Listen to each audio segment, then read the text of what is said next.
സുന്നത്ത് ജമാഅത്തിൻ്റെ വേദികളെ നിങ്ങൾ കുത്തുവാക്കുകൾക്കൊന്നും ഉപയോഗിക്കരുത്. അതിനുള്ള വേദിയല്ല സുന്നത്ത് ജമാഅത്തിൻ്റെ വേദി. സുന്നത്ത് ജമാഅത്തിൻ്റെ ഭാഷ ഉപയോഗിക്കുന്ന നിങ്ങൾ സുന്നത്ത് ജമാഅത്തിൻ്റെ വേദികളിൽ കുത്തുവാക്ക് ഉപയോഗിക്കരുത്, ദ്വയാർത്ഥങ്ങൾ ഉപയോഗിക്കരുത്, ഒളിപ്പിച്ച് സംസാരിക്കരുത്.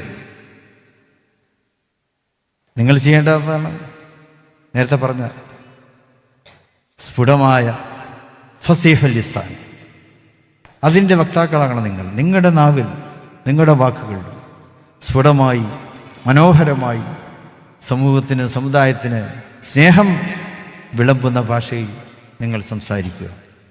അതാണ് ലോകത്തിന് ആവശ്യമായിട്ടുള്ളത്. എല്ലാവരോടും സൗഹൃദം കാത്തി സൂക്ഷിക്കുക.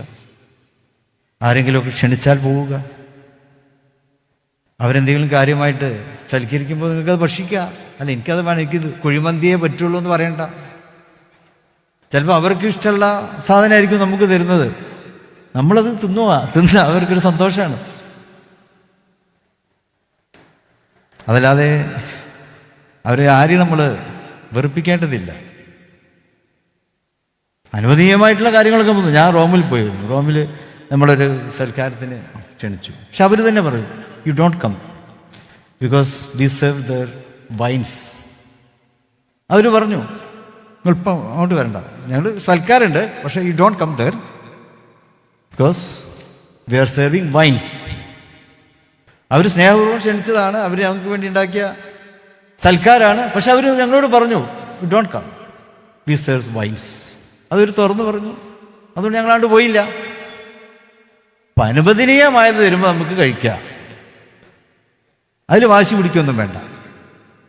കാരണം നമുക്ക് സ്നേഹവും സാഹോദര്യവും ഒക്കെ നമുക്ക് കാത്തു സൂക്ഷിക്കണം എല്ലാ വിഭാഗം ജനങ്ങളോടും. ഇപ്പോൾ കേരളത്തിൽ ഇപ്പോൾ പ്രിയപ്പെട്ട പ്രതിപക്ഷ നേതാവ് ഇത് പറയുകയായിരുന്നു. മുൻപം വിഷയത്തിലൊക്കെ കേരളീയ സമൂഹം അതിനെ വല്ലാതെ ആസ്വദിക്കുന്നുണ്ട് എന്നാണ് അദ്ദേഹം പറഞ്ഞത്. കാരണം അകന്നു പോകുമായിരുന്ന രണ്ട് സമൂഹങ്ങൾ, ആ സമൂഹങ്ങളെ ഒരുമിപ്പിക്കുവാൻ വേണ്ടി രണ്ട് സമുദായങ്ങൾക്ക് സാധിച്ചു. ആ രണ്ട് സമുദായ നേതൃത്വവും ഒരേ മനസ്സോടെ പ്രവർത്തിച്ചു, പ്രതികരിച്ചു. അതുകൊണ്ട് കേരളത്തിൽ ഒരു നല്ല കാഴ്ച ഇന്ന് നമുക്ക് കാണുവാൻ കഴിയുന്നു എന്നാണ് അദ്ദേഹം പറഞ്ഞത്. എല്ലാ സമൂഹങ്ങളെയും ഇങ്ങനെ ഒരുമിച്ചിരുത്താനുള്ള പ്രവർത്തനങ്ങൾ, അത് പണ്ഡിത ദൗത്യം കൂടിയാണ്. അവയെല്ലാം കാത്തുസൂക്ഷിച്ചുകൊണ്ട് മുന്നോട്ട് പോകാം.